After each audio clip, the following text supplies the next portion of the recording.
It's all about energy management now. And of course we need solar, of course we need to provide the zero marginal cost of energy that solar provide, but we need to now put us in a part of a much bigger context. The grid acts like a battery. And so one of the challenges that exists is really one of business model. How does that grid get used for the greater good of the end consumer and really for the greater good of the economy? And solar's interconnection with that grid creates variability. So some people would argue that the holy grail is pairing solar plus storage.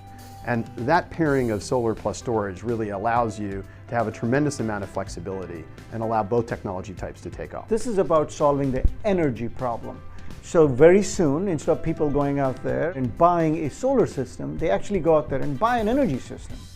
So what does that mean? It means that it's got solar. Solar is obviously the heart of it, but you have storage, you have systems to monitor what your consumption is, you have devices that control your consumption.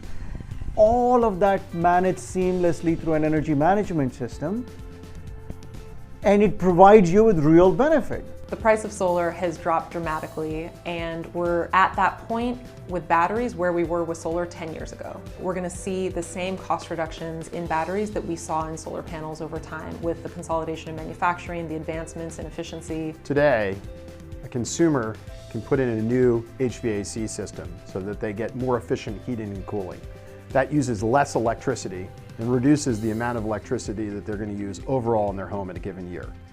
When you pair that very efficient HVAC system with a solar system, you're able to use less electricity, pay less for the HVAC system, and help finance a portion of it with what you save by going solar. So it really creates the best value for the end consumer to buy two technology types at a time. And what we're doing financially is being able to start financing those offerings for end consumers.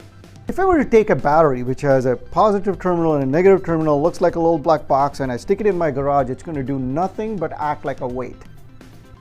What you need is to put a lot of intelligence around it. You need the right kind of power conversion around it. You need the right kind of communications around it.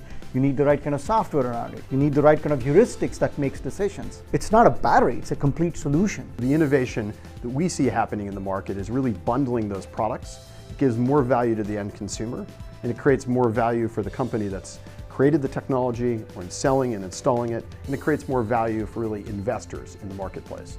Really what needs to happen with the utility business model is it needs to become a networked one. It says, I have this really valuable network, I want people to put more resources on that network. And solar and storage going on that network actually make it more robust. And so it's actually complementary between the solar provider, storage, and the utility.